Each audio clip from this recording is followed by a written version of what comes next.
Alicia Brown is a Jamaican contemporary realist artist who received her MFA in painting in 2014, her BFA in painting, and a diploma in art education in 2003 and 2009, respectively. Brown works primarily with painting, and her multidisciplinary practice extends to drawings and sculptures. Renowned for her captivating work that seamlessly blends skillful technique with profound storytelling. Her art goes beyond aesthetics, expanding the conversation around cultural identity, space, and belonging.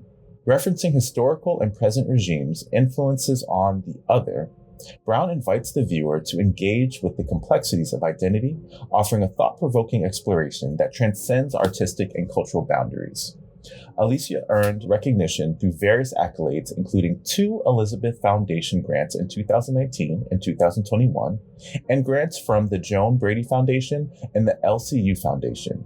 Her dedication to her craft has led her to participate in renowned residencies such as the Leipzig International Art Program in Germany, Cuddy Hunk Island Artist Residency in Massachusetts, and Elsewhere Artist Residency in Colorado. Beyond exhibitions and publications, Alicia's art finds a place in distinction in notable collections, including the Bennett Collection of Women Realists, the New Diversity Museum of Art and Culture in Pittsburgh, the LIA International Art Program Collection in Leipzig, Germany, and various private collections. This is The Hidden Critique, where we discuss art, race, and higher education at the intersection of an MFA. I'm Marlon Tobias, pronouns he, him. And I'm Krystle and Lemonias, pronouns she, her. Welcome to our show.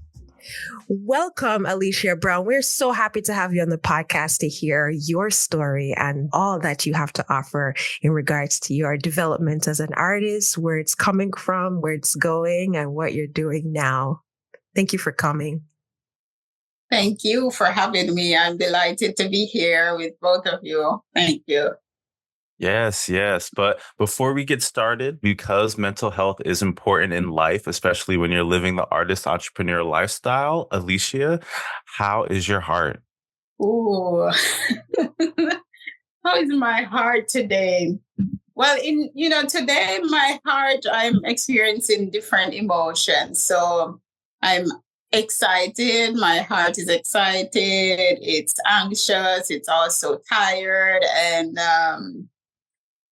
it's also a bit relaxed. Okay. So a myriad of emotions kind of swimming around. Yes. Mm-hmm. Gotcha. And how about you, Chris? How's your heart? Boy, I am overwhelmed. There's a lot of work to be done. And there's not a whole lot of space to kind of grieve the future that is to come in the coming year and 4 years thereafter.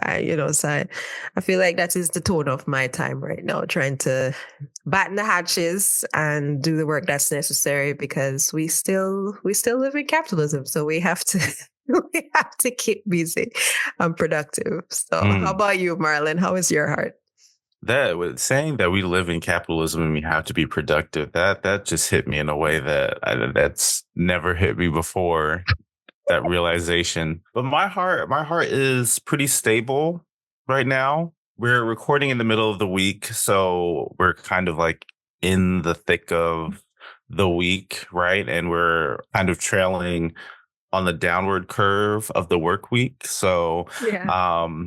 I'm in a place where I'm pretty stable, and yesterday I was able to catch up on a lot of things, which I think calmed my anxiety a little bit. So I'm kind of in autopilot or cruise control. Cruise right control. Yeah, okay. Kind of in cruise control. Yeah, I think that's a good description for right now. Cruise control. Yeah. So tell us, Alicia, tell us about what you've been working on and how that has come from a bit of the formal educational experiences that you have experienced in the last few years, therefore, when you've done your formal education here in the U.S. What I'm currently working on, I'm working on a lot of projects, but one of the main things I'm working on is a solo exhibition. Congratulations. So this is going to be my first museum solo show. And as you mentioned earlier, I have so much to get done, and I'm wondering how I'm going to do it. But in terms of the training that I've received, part of my training, especially in grad school, is that you have to work under pressure, and there's always something to get done. So that not just that in grad school, but early on in my years, I've always, even in primary school, you've always had something to do, and you set time to get it done, and there's no procrastinating. You work as hard as you can to accomplish and to complete whatever task you have.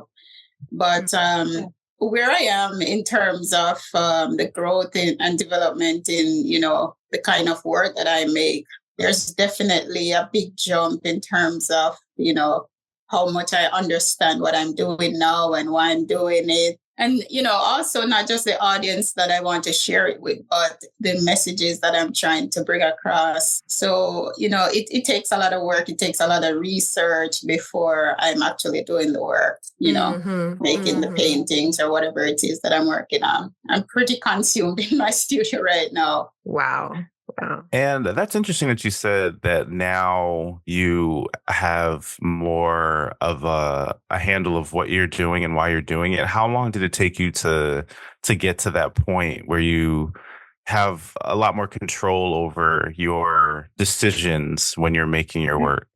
All of this comes with time, Marlon, and for everyone, I think it happens at different stages. So with me, it's been a couple of years of just trying to, first of all, I think one of the main things is that I'm getting to understand myself more as a person, and, what it is that I want from, this life that I have. And maybe because now I'm a mother, when you're a mother, there's a lot that changes with, your perspective on life, what your main focuses are. So I think that has actually impacted on, how I'm feeling about what it is that I'm making and what it is that I'm creating and what it is that I'm trying to share. But it has taken some time. I remember in the earlier stages, like even during graduate school, you're getting all this information, and you want to find your voice and you want to share your story. But because in that stage, you're vulnerable because there's so many things coming at you. You're getting all this information from different, you're learning from a lot of different people with different insights and backgrounds. And so it took me maybe, say, 5 years after grad school to finally feel like I'm at a point where I knew exactly what it is that I wanted to do and how to do it as well. So, and then of course it's not stationary. So it's an ongoing process of refining yourself and redefining what it is that you want to share. And, as you grow as well, and as things start affecting you, then it influences, the kind of work that you're making. So now I'm aware of what's going on, like politically and the external side of things. But for me, I'm looking more in a personal space, like my family, my story, my family's stories, and trying to give them, a voice through art and through the work that I make.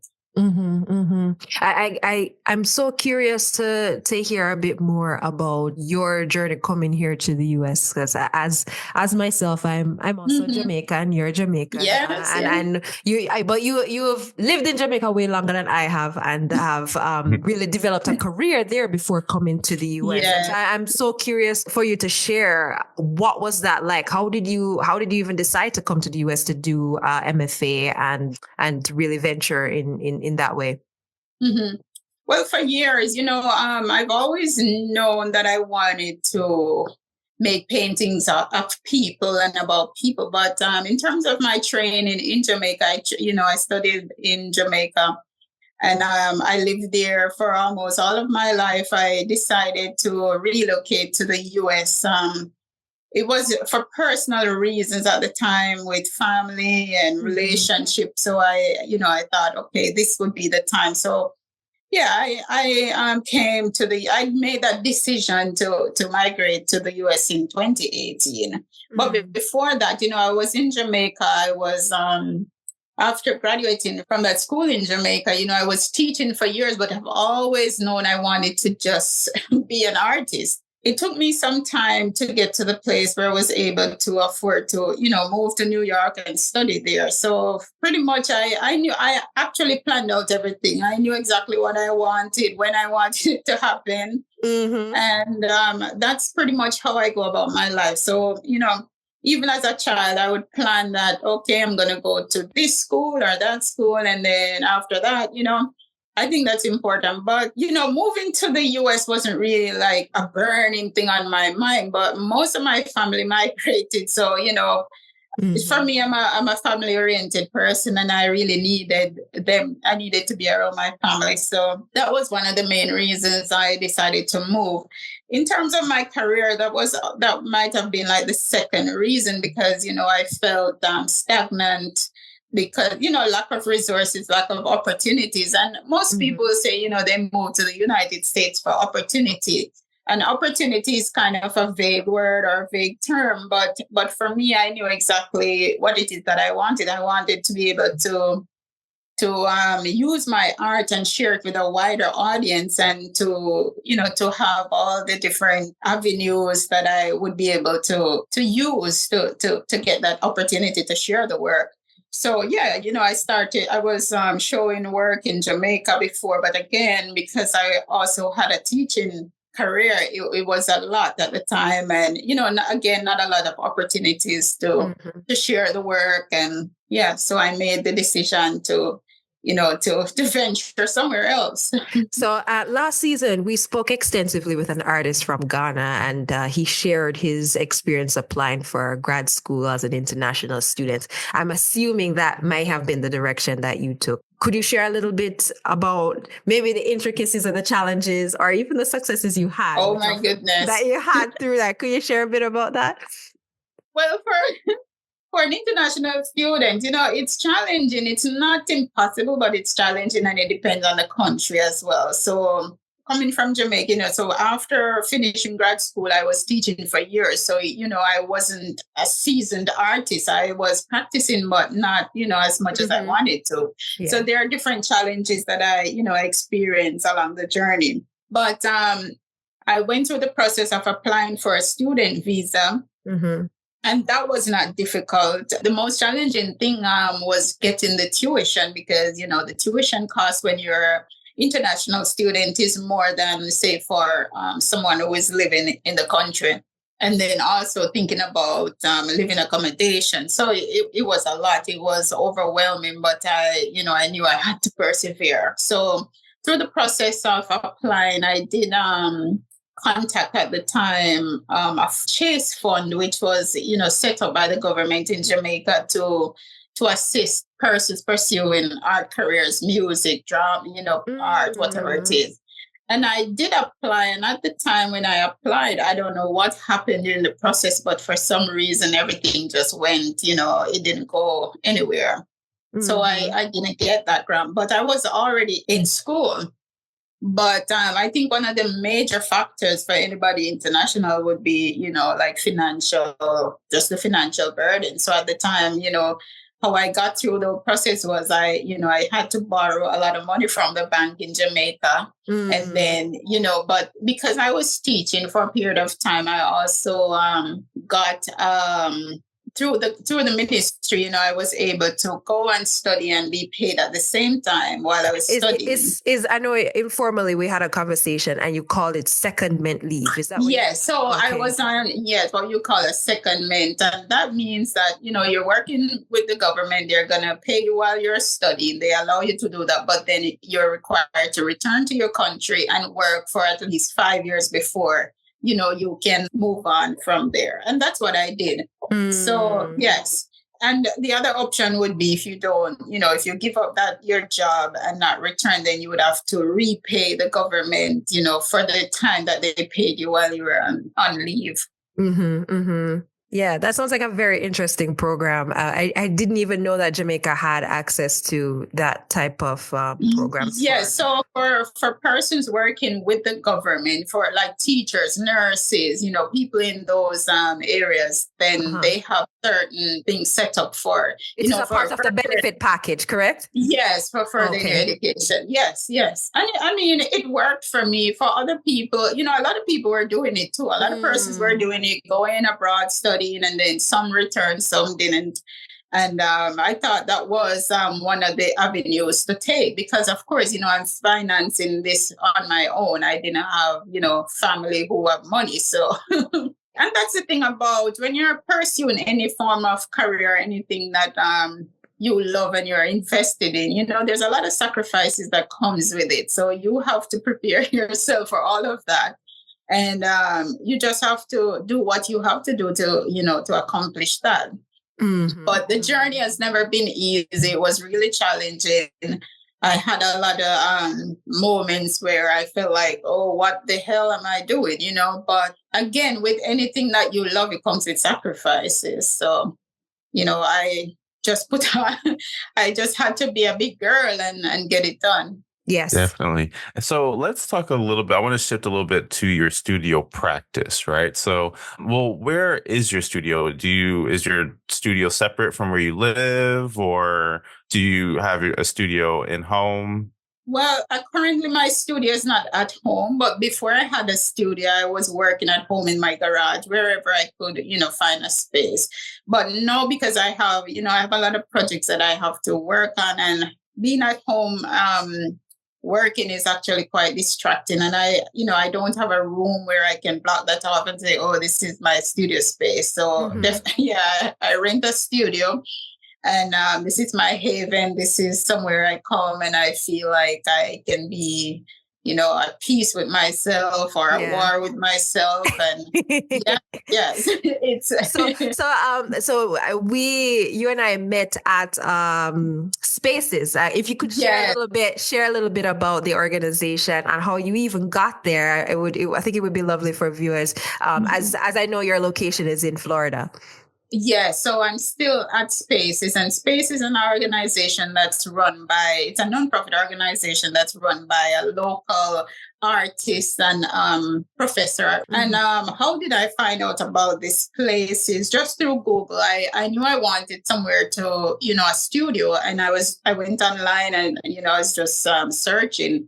And I found a couple places, and, when I tried to contact them, I couldn't, nobody responded. So with Spaces, I did call the number, and, Marianne Chappell, who is the director, she, I kept hoarding her. I kept not hoarding, but I kept on her, like calling her, consistently until she finally picked up her phone. And, I spoke to her, told her, I'm interested in a studio. And at the time, there was none available. But then one, a few months after that one was available. And, that's where I've been. I've been here for maybe 2 years now. Mm-hmm. Beautiful. And I mean, the place is set, it's studio spaces along with a gallery, and maybe about 10 other artists are in the building. So, I'm meeting other artists as well, but, no one is on top of you. Nobody's, crowding you. So I have space to just be by myself a lot of times. And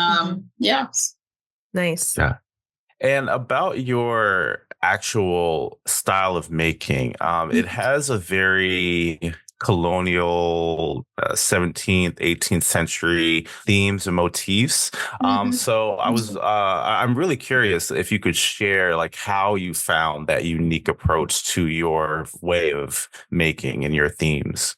Well, before I talk about the themes, let me just tell you about my interest in figurative art. Okay. So one of the main figurative artists in Jamaica is Barrington Watson. Mm-hmm. And before going to college in Jamaica, as a student in high school and primary school, my dream was always to be able to paint and draw someone.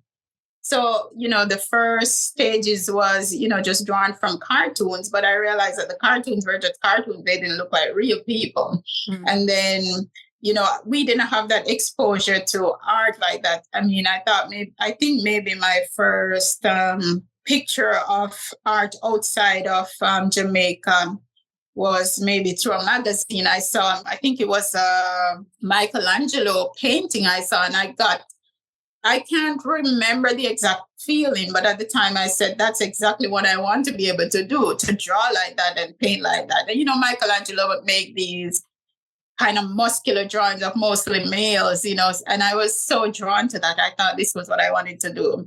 Mm-hmm. And then in undergrad school, I got more exposure. I was exposed to the National Gallery, and I would see Barrington Watts' work on view and other artists. But for some reason, the figure has always captivated me. So my first entry exam to undergrad school in Jamaica, before that in high school, all I was drawing was still lifes, and I don't remember using paint that much. But when I went to undergrad, as part of the entry exam, we had to draw a model. And here's this man in front of me, and we had to sit and observe and draw him. And I tell you, that changed my life. And from then I knew that's exactly what I wanted to do.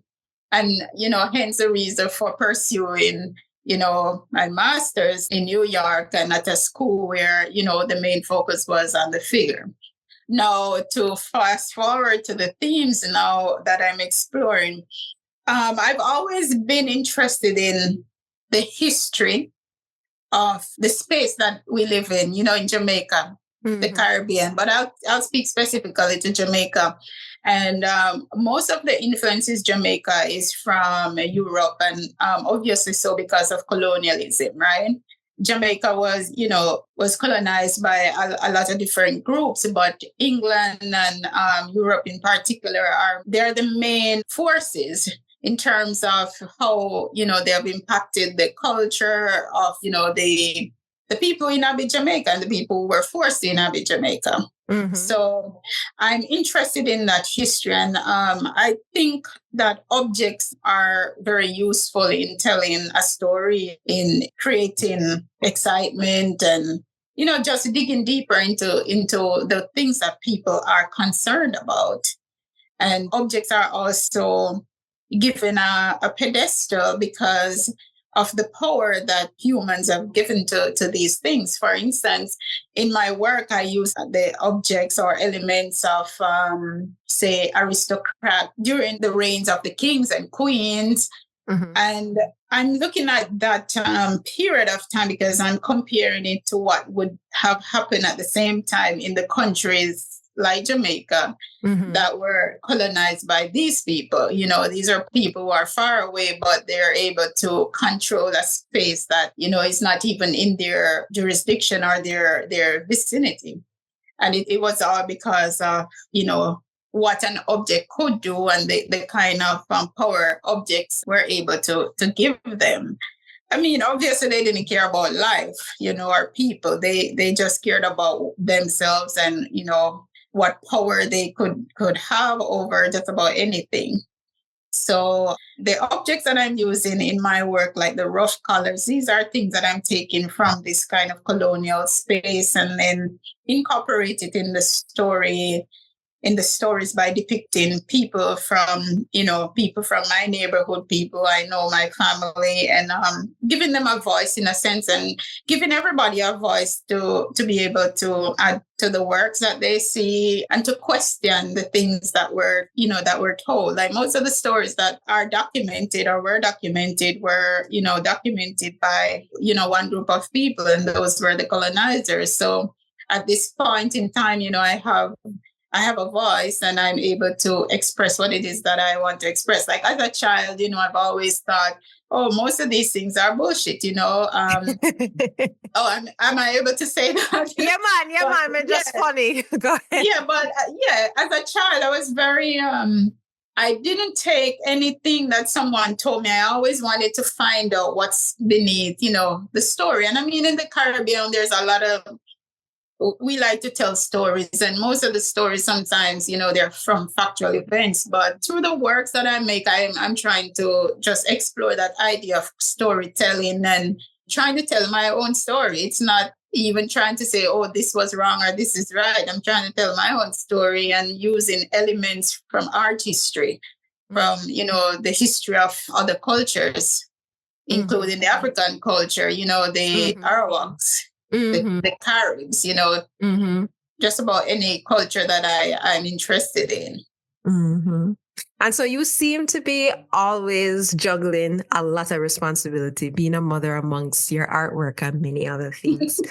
So tell me, what does rest look like for you as a full-time working artist? Rest is non-existent. Jesus, no say say that. I'm joking, but guess what? There's not a lot of time for rest. But what I do to relax myself, though, is I dance. I listen to music a lot. I'm Jamaican. We're Jamaican. And music, I find that music is very crucial to your mental health. So I listen to a lot of music and I'll dance sometimes or pretend I'm dancing. But I also do a lot of walking, through the parks. We go hiking a lot. And who's we? You said we. Who do you when hike I say with? we, I mean my family, my son. Ah, nice. We all go bike riding or, nice. we go hiking. Yes. But there's not a lot of time to really rest. I try to meditate on my walks in the mornings, but sometimes it depends on what's happening during the week. But as you say, it's hectic. It's I've never had such a hectic time in my life, but everything again comes with a sense of balance. I don't know what balance means for everybody else, but there are moments when I just don't do anything, You just have to shut it down just because. Yeah, you have to. And if you don't do that, the body's gonna shut itself down. So there are times when if I get sick, then I know I'm overworked and I'm not resting. And I hardly ever get sick. So I try to be aware of, the signs, of my body saying, that's it. So you take a break. So I do take, like on the weekends, most weekends I'm not in the studio, but right now I have to be because I'm on a time crunch. Right. But yes, we go to the beach when the beach was not destroyed before, but we do things like that. Yes. Yeah. Wow. And so I know that you mentioned a bit about your community being your family, and then this space that you create in that is a communal space, which you each have your studios in this artist community at Spaces. Could you share a little bit about what do you need from your community to be a working artist? Because I know there's always a negotiation in that space. What I need from the community. Yeah. So like what are things that you ask for, like from your child, from your family? What are the parameters which you set in your community space, and maybe how you engage at what times and so on and so forth? Well, that's a very good question, Krystle. And it's very important that I try to be more aware of, what I'm engaging in as well. With my family, I don't get to spend a lot of time with my family, and it depends on what's going on at the time. But my family is very supportive. I can call on my family for just about anything except money. But no, but I'm joking. But anyway, they've been very supportive. They respect what I do. They know that I'm they know this has been, my art has been what I've loved as a child. They know that's what I am at my core. So they're very supportive. They'll make plans for my shows, to come to my shows. If I need help with my son, then they're there to help. And that's important because as an artist and as a, full-time mother and a full-time artist, you need support. You can't do it by yourself. And even here at the studio community, the artists who are here, they all know my son, and there are times when he will go to them and I get a 10-minute break from him. And, so that's also important that everyone look after each other. Even during the storm, one of the studio artists, she lost her home and everybody was there to try to help her get back on her feet. Yes. And that's the thing about community, outside of being an artist, community is crucial to sustain anything that you're doing. Yeah. And and even my art career, we here at the place where I'm renting that space is, occasionally, or not say occasionally, but there's constantly ongoing events going on, happening, and you're meeting people. People are coming through your studios, and you form friendships, and opportunities come about as well. So the community is crucial to this. Mm-hmm. And lastly, I know you share a bit about your role as a mother. Are there any examples in the art world of motherhood that you utilize as a inspiration or a way of navigating? And could you share a little bit more about that balance? I know there are many young artists that are also have families and are mothers, and so I think that could be helpful. Oh yeah, definitely. I don't really look to these mothers, other artists who are mothers, as inspiration, but it actually, what should I say? It makes you realize that, guess what? This is a part of life, and you don't choose. There's no choice. You're a mother and that's it. And you're an artist and that's that. That doesn't mean that you can't be both. One of the artists who I really admire is Jenny Saville, when she talks about, raising her children and getting her work done as an artist as well. And I participated in a parent residency some years ago. And through that organization, I met a couple other artists who are mothers.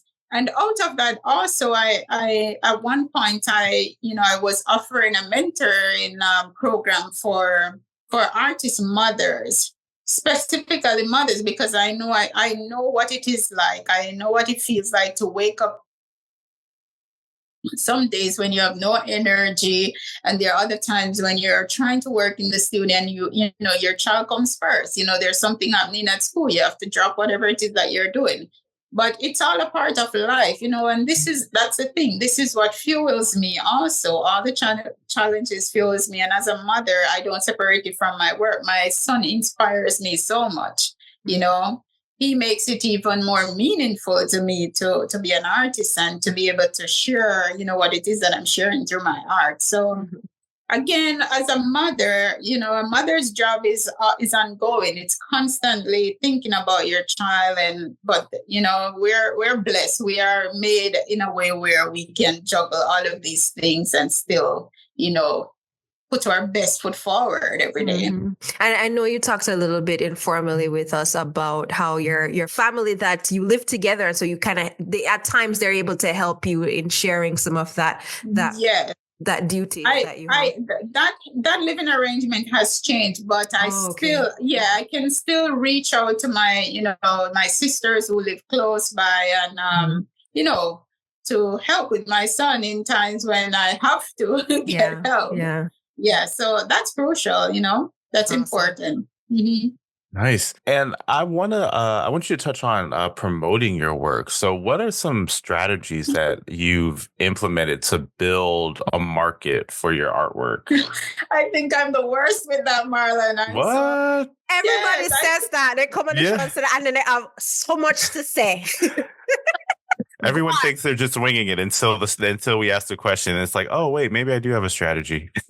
No, for real. I'm, to be honest, I do share my work online. I share a lot more on Instagram, and I've used Facebook as well. And for the most part, I think people are just sharing my work for me because it takes so much time. Like now, when I'm working on new projects, I don't like to share images or talk to people about what it is I'm doing, because there's so much that's going on in my head, and I'm trying to be as focused as possible. But then, there are moments and I'm like, oh shoot, maybe I should have, posted something about this part. But it's kind of too consuming for me. I'm the worst when it comes to social media and sharing online, but I do try. I don't have a system really. I'll just come in the studio one day and maybe I feel like, okay, I should share this. Or most times I share after I've completed the work, because then I can sit with the works and I can think about why it is I made it, and not just to post to, as Chronic said, not to post for the likes, it's it's important to me when I post something and it's not to get gratification from what people have to say, but it's because the people who see the artwork are part of the stories that I'm trying to share. But I do use, I do share on social media. I have my website, and again, people reach out to me. Can I come to your studio for a visit? Sometimes, I can accommodate visitors, and then there are the times when, it's a lockdown. But I think those are the ways I've been sharing my work, and I don't really have a system as to, like say every week I post. That would drive me nuts. I wouldn't be able to do that.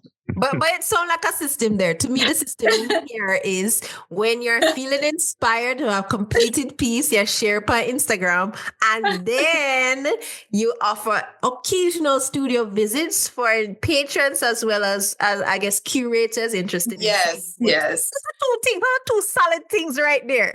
But there you go. That's it. That's my system then.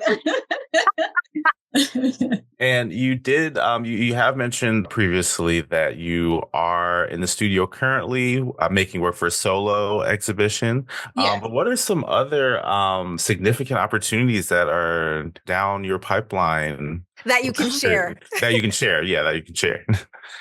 I know there's an organization that reached out to me recently to come on board with their a program that they're trying to put together for an art program. I've not looked deeply into that right now, but there are other things, like there are other shows that I have been invited to participating, and I think that might be it for now. Mm-hmm. Yes. That sounds like a lot of work right there. Do you have an assistant?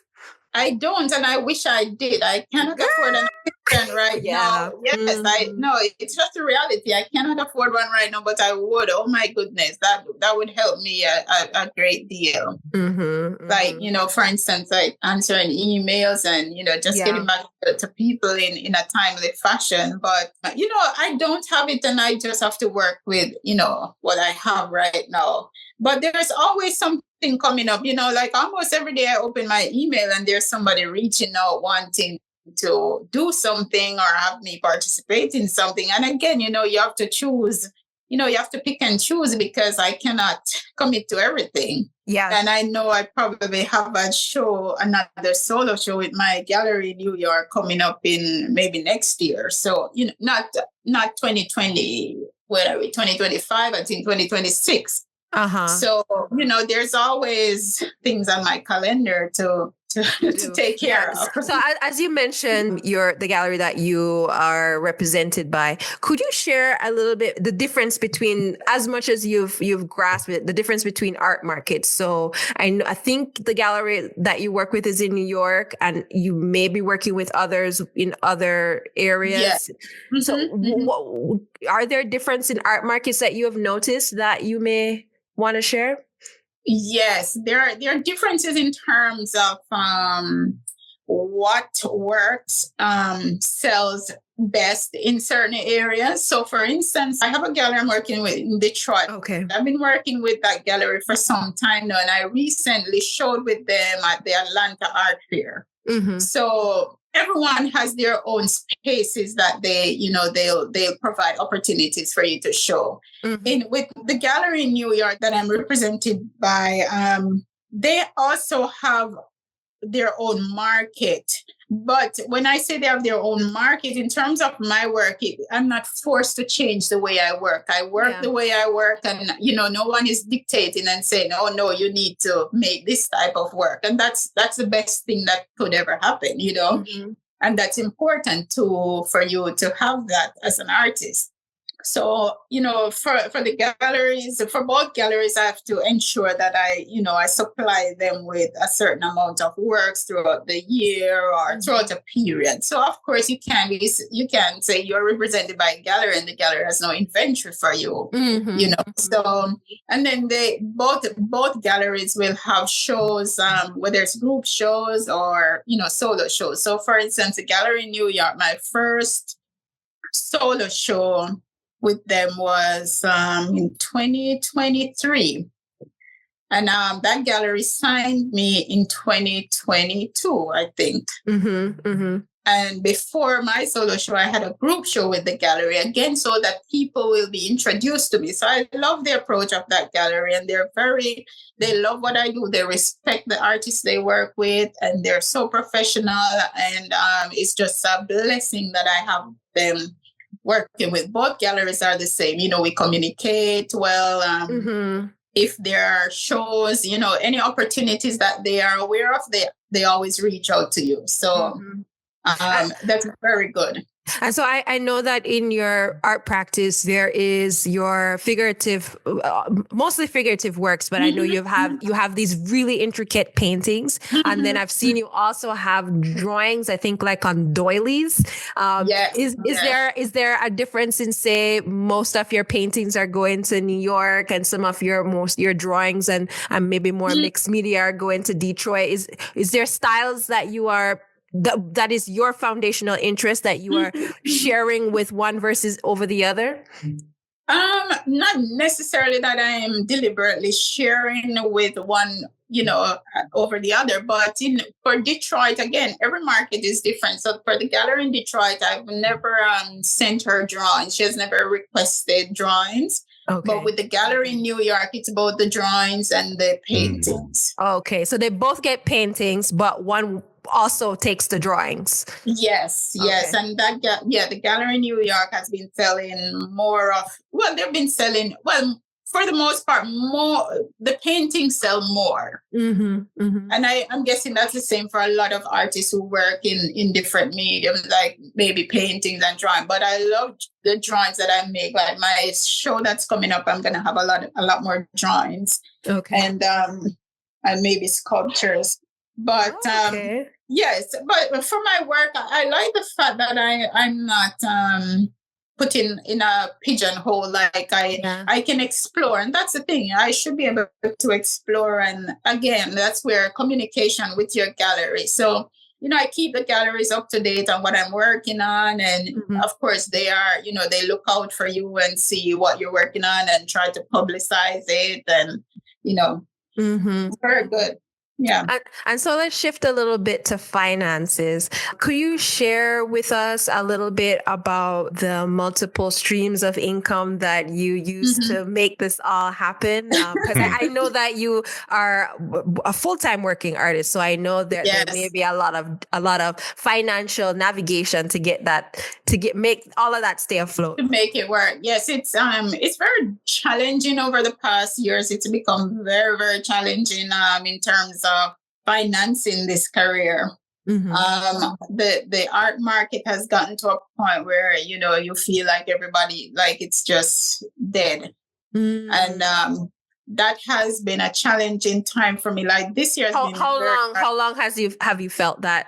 I felt this way for maybe a year now, so it's been a very challenging year. And then there are a lot of things going on political wise. So the economy, a lot of things are going on with the economy. So of course, those things, of course, art normally gets hit the hardest, the art market. So what I've been doing is I've been juggling a lot of different things, just anything that I can do. If it's even marking some portfolios online, applying for grants, what else I do? Commissions. Okay. So there are times when I'll open my, I'm on my website that I'm open for commissions, whether it's, private or, like more commercial things. And I've also been offering mentorship programs and mentorship classes. And those as well, I don't do too often because it does take a lot of your time and, just mental work. It's a lot. But right now, because I have so much on my plate and trying to complete the work for the show, I've had to sit back and just use all the savings that I have to keep afloat, until better days, But it's been a challenge. No doubt it's been a challenge. But like many other artists, you have to be juggling different jobs and things to keep this boat running. And the gallery sells work not every month, or there's no timeline like that, so it's very hard to say, okay, I can budget for next month because I will get this amount. So right. So you're gauging, at least especially now with this kind of long-term ebb and flow, you're gauging, yes, keeping your savings to really kind of ride that wave until we're on the upswing yes. again. Yes. Yeah. Okay. Yeah. And I'm curious about the mentorship program. Is this like a consultancy that you do through an organization or No, this I've had an organization reach out to me to do that, but because I have all these other commitments, again, time-wise. So time-wise, it didn't work for me, so that didn't go that way. But I've been doing, just private. I normally just reach out to people on Instagram or wherever and say, I'm offering a program for this period. And there was one period where it was just for mothers who are artists. And and then I'll I'll mentor maybe one or two. So it depends, it depends on what's going on for me throughout the year. So it's more a one-on-one thing, and it's open it's open to amateurs too. It's not, just a professional artist. Anyone who thinks that I have something to offer them. That's fantastic. Yes. And yes, I enjoy it. I've met a couple of really interesting and really dedicated artists through the program. Wonderful. And I wanted to ask a little bit about, with all that you are doing, I'm sure you also consider what the future looks like and how do you prepare for that, both financially for your art practice, which is also essentially a business, and as physical changes occur as we all get older. Oh, yes. How do you prepare for that? How do you afford old age? Well, damn, Marlon, I was trying to change my words because my words are so rough. Aging is real. How do you afford it?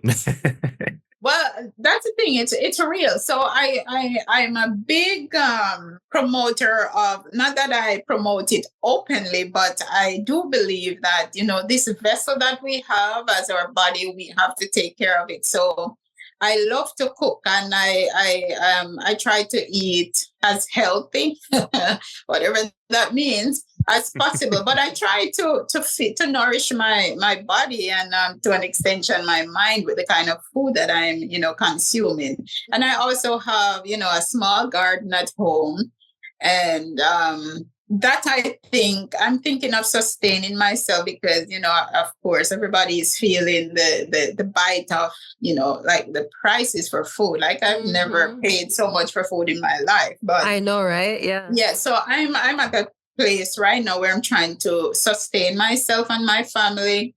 I mean, in the long run, that's going to pay off, big time. So that's one thing I'm doing. And I'm also, trying to invest as much as I can in other areas, and thinking of, as you said, thinking about the future and who's going to be able to take care of me. So I'm trying to put things in place where my family won't feel burdened and I won't be burdened. But of course, everything takes time, and it's a big investment. Your life is probably the biggest investment. And I'm trying to learn as I go along to, like, listening to podcasts or whatever other persons have done it. But I don't think for an artist it's any different than anybody else. Everybody, yes, you have to figure it out. You have to save whatever you can save and invest in whatever you can invest in to, achieve that kind of comfort when you get to that point of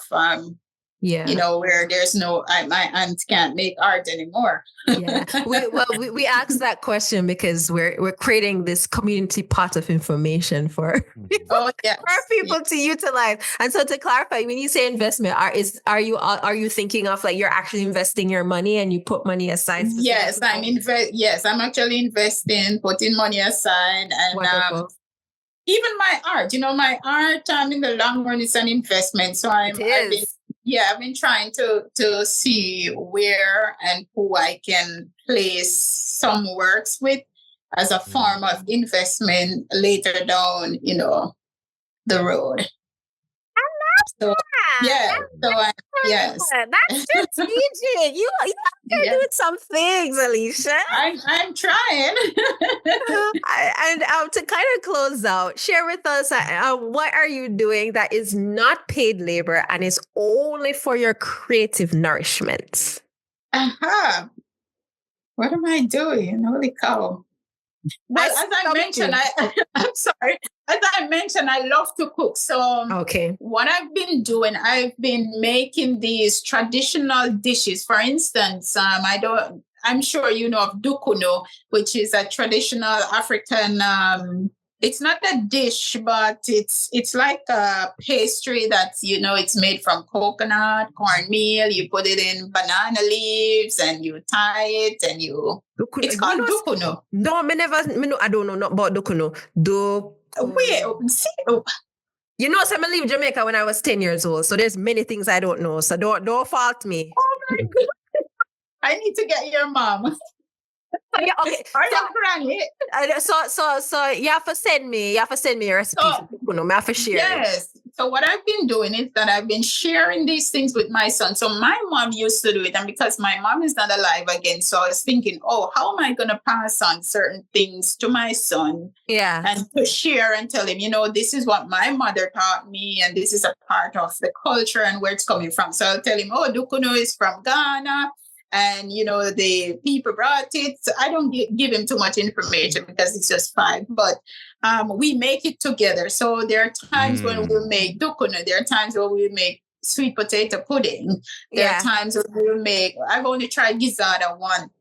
So those are the things I do to, that's. It's creative. Yes. Yeah. You know what this look like? So my partner is Ghanaian, so I eat a lot of Ghanaian food and now cooking a lot of Ghanaian food. So dukuno is like it almost coming like either banku or kenke. So kenke is wrapped in corn husk, while this is in banana. Yeah, I would have to taste it because how you describe it, it sounds more like kenke. That's interesting. I need to talk to you about that too. But I know for sure, I know that it came through Ghana and, so a lot of people in the Caribbean, they'll make something similar as well. They, they make the dough or whatever you call that, and then they wrap it in the banana leaf and they bake it or they boil it. So I've been exploring things like that. Okay. Yeah. And I eat a lot of kenke, so normal for me dukuno. That's good. See, dukuno is something I love. So because we're in Florida, I can get the banana leaf. So I make everything from scratch, and I make videos with my son and he helps to make it. Yes. So that's how I've been trying to share. And what I do for fun, it's not really fun, but we explore a lot. We walk through nature, and I teach him about plants that we use for medicine. So these are things that you'll see in my work as well, especially the work that I'm working on now. It's about sharing traditions of how we'd survive if we didn't have anything else and just the plants around us. So that's important. So I teach him about the plants, what he shouldn't eat, what's for this, what's for that. And he consumes them. He's not afraid to try them. Fantastic. Awesome. Well, Alicia, thank you so much for your time and your wisdom and your insight, just your perspective of being a mother as well as an artist and all of the nuances within that. But before we let you go, definitely want to allow you the space for a shameless plug. So how can we follow you and all the things that you have coming up for you? Oh, thank you, Marlon. I'm so happy that we got the chance to talk today. And I'm happy I was able to share, all the little tidbits that's going on. So you can follow me, viewers, or anyone interested in finding me, can follow me on Instagram at Alicia Lisa Brown. So it's ALICIALISABROWN. And that's also my website. It's www.alicialisabrown.com. And it's the same angle on Facebook. It's Alicia Lisa Brown on Facebook as well. Yes, I think that's where everybody can find me. On YouTube, just my name, Alicia Brown, and something will pop up. And can you share where you're going to be showing that museum show? Is that okay to share? Yeah, that's fine. So it's going to be at Ross Art Museum. It's at Wesleyan University in Ohio. Fantastic. And that's January. Yeah, first week in January. Woo! Awesome. Congratulations again. Yes. Wonderful, wonderful. And so thank you again for coming. Thank you both for having me. It was so good.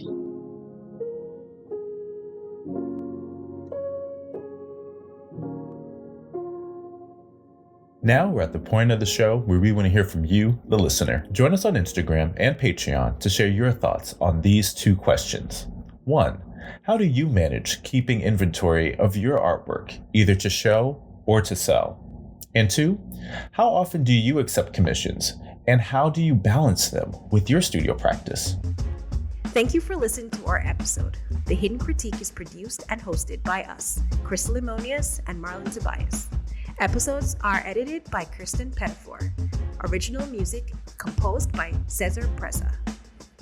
If you like the show, you can review and rate this podcast via Spotify. You can also like, subscribe, and comment on our YouTube page. For exclusive bonus content, subscribe to our Patreon at The Hidden Critique.